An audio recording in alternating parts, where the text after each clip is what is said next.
এরকম গরম গরম মুচমুচে বড়া কার না খেতে ভালো লাগে বলুন? সেটা চায়ের স্ন্যাক্স হিসাবেই হোক কিংবা ভাতের সাথে। নমস্কার বন্ধুরা, মিক্সড ফিউশন সোমার পাকশালায় আপনাদের সবাইকে স্বাগত। আজকে আমি আপনাদের সাথে শেয়ার করব থোড়ের বড়া। থোড়ের বিভিন্ন রকমের রেসিপি আমার চ্যানেলে দেয়া আছে। এছাড়া আমার পেজেও দেয়া আছে। আপনারা চাইলে দেখে নিতে পারেন। অনেক রকমের আমি রেসিপি দিয়েছি এবং বেশ কিছু রেসিপি আছে ইউনিক। তাছাড়াও আছে কিছু ট্রেডিশনাল রেসিপি। তো আপনারা অবশ্যই কিন্তু চাইলে সেগুলো দেখে নিতে পারেন। আর দেখুন, এখানে আমি থোড় কাটাটা আপনাদের দেখাচ্ছি। যদিও আমরা সবাই থোড় কাটতে জানি, তবুও কিন্তু থোড় কাটা আমি আরেকবার দেখিয়ে দিচ্ছি। তাছাড়াও আমার যে রেসিপিগুলি দিয়েছি সেগুলোতেও কিন্তু থোড় কাটার এরকম পদ্ধতি আমি দেখিয়ে দিয়েছি।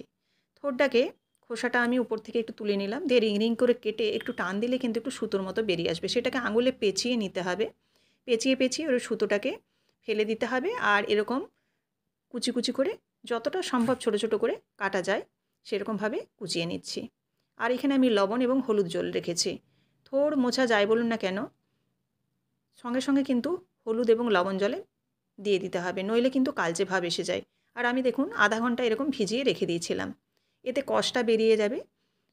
আর এবার আধা ঘন্টা পর আমি জলটা নিংড়ে নিংড়ে এবার একটা পাত্রের মধ্যে দিয়ে দিচ্ছি।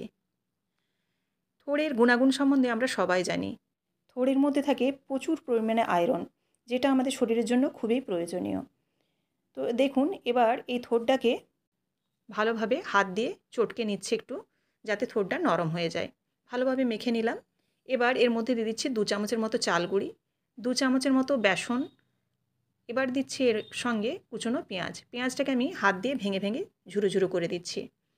বেসন এবং চালের গুঁড়িটা আপনারা থোড়ের পরিমাণ দেখে নেবেন। দিয়ে দিচ্ছি পরিমাণ মতো লবণ। এবার দিয়ে দেবো এর মধ্যে আদা এবং রসুন বাটা, আর দিয়ে দিচ্ছি খুব সামান্য চিনি। থোড়ে অবশ্যই একটু চিনি ব্যবহার করবেন, থোড়ের মধ্যে যে কষ ভাবটা থাকে সেটা কিন্তু কেটে যাবে। দিয়ে দিলাম ধনে গুঁড়ো, জিরে গুঁড়ো। আদা রসুন বাটাটা অবশ্যই ব্যবহার করবেন, মাংসের মতো ফ্লেভার আসবে। এখানে আমি লঙ্কা বাটা ব্যবহার করছি। আপনারা চাইলে গুঁড়ো লঙ্কাও ব্যবহার করতে পারেন এবং কাঁচা লঙ্কা কুচি কিংবা কাঁচা লঙ্কা বাটাও ব্যবহার করতে পারেন। যদি হেলদি করতে চান অবশ্যই কাঁচা লঙ্কা বাটা ব্যবহার বা কুচি ব্যবহার করবেন। দিয়ে দিলাম খুব সামান্য পোস্ত, হাফ চামচের মতো, আর বড় চামচের 1 চামচের মতো তিল দিয়ে দিলাম। দিয়ে এটা খুব ভালোভাবে মেখে নেব। খুব ভালোভাবে মেখে নিতে হবে যাতে সব কিছু মশলা একসাথে ভালোভাবে মিশে যায়। এরকমভাবে যদি থোড়ের বড়া বানানো যায় তাহলে কিন্তু বাচ্চা থেকে বড় সবাই খেতে পারে। এটা চায়ের স্ন্যাক্স হিসাবে যেমন খেতে পারেন, সেরকম কিন্তু গরম ভাতের সাথেও বেশ খেতে ভালো লাগে। এবার দেখুন এর মধ্যে একটু হলুদ দিয়ে দিলাম কালারের জন্য, দিয়ে খুব ভালোভাবে মেখে আমি একদম রেডি করে নিয়েছি। এবার এটাকে আমি গোল গোল করে এরকম শেপ দেব, দিয়ে একটু চ্যাপ্টা করে দেবো আঙুল দিয়ে। আপনারা আপনাদের মতো করে শেপ দিতে পারেন। আমি একটু বড় সাইজের করছি এখানে, আপনারা চাইলে মিডিয়াম বা ছোটো সাইজও করতে পারেন। এবার বড়াগুলোকে আমি গরম তেলের মধ্যে ভেজে নিচ্ছি। উল্টে পাল্টে গোল্ডেন ব্রাউন করে ভেজে নিতে হবে। আর একটু লো ফ্লেমে ভাজতে হবে, কেন কি থোড়টা যেহেতু আমি সেদ্ধ করে ব্যবহার করিনি, কাঁচা অবস্থায় ব্যবহার করেছি, সেজন্য থোড়টা কিন্তু সেদ্ধ হওয়ার প্রয়োজন আছে।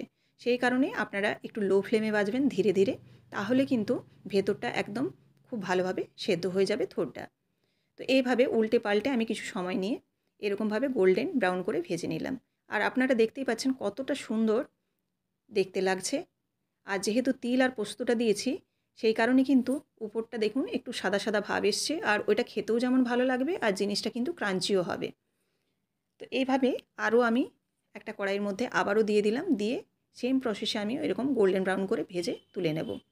এই বড়াগুলো দিয়ে কিন্তু বিভিন্ন রকম রেসিপিও আপনারা বানাতে পারেন, কোপ্তা বানাতে পারেন। আমি আপনাদের নেক্সট দিন এই বড়ার কোপ্তা দেখাবো। তবে এই বড়ার যে কোপ্তা, সেই কোপ্তাও কিন্তু অসাধারণ খেতে লাগে। তো আপনারা এই বড়াগুলো দিয়ে কোপ্তাও বানিয়ে নিতে পারেন। তো আপনারা প্রথম থেকে শেষ পর্যন্ত ভিডিওটি দেখলেন, আশা করি আপনাদের ভালো লেগেছে। যদি ভালো লেগে থাকে অবশ্যই লাইক, কমেন্ট এবং শেয়ার করবেন। আর এরকমই প্রত্যেকদিন বিভিন্ন রকমের রেসিপি পাওয়ার জন্য অবশ্যই চ্যানেলটিকে সাবস্ক্রাইব করে বেল বাটনটি প্রেস করে দেবেন, যাতে আমার রান্নার সমস্ত নোটিফিকেশন আপনাদের কাছে সবার আগে পৌঁছে যায়। ফেসবুক থেকে দেখে থাকলে অবশ্যই পেজটিকে ফলো করে দেওয়ার অনুরোধ রইল। দেখুন আমি একটা সার্ভিং প্লেটের মধ্যে রেডি করে নিচ্ছি। গরম গরম মুচমুচে বড়া অসাধারণ খেতে লাগবে গরম ভাতের সাথে কিংবা চায়ের স্ন্যাক্স হিসাবে। তো আপনারাও এভাবে একবার হলেও ট্রাই করে দেখবেন। এই থোড়ের রেসিপিটি ভীষণ ভালো খেতে হয়। আমি একটু আপনাদের ভেঙে দেখাচ্ছি ভেতরটা থোড়টা সেদ্ধ হয়েছে কিনা। তো এটা গরম অবস্থায় ভাঙছি। দেখুন থোড় ভেতর কিন্তু একদম নরম হয়ে গেছে। আবারও আপনাদের সাথে দেখা হচ্ছে আগামীকাল নতুন কোনো একটি রেসিপির সাথে। সবাই ভালো থাকবেন। ধন্যবাদ।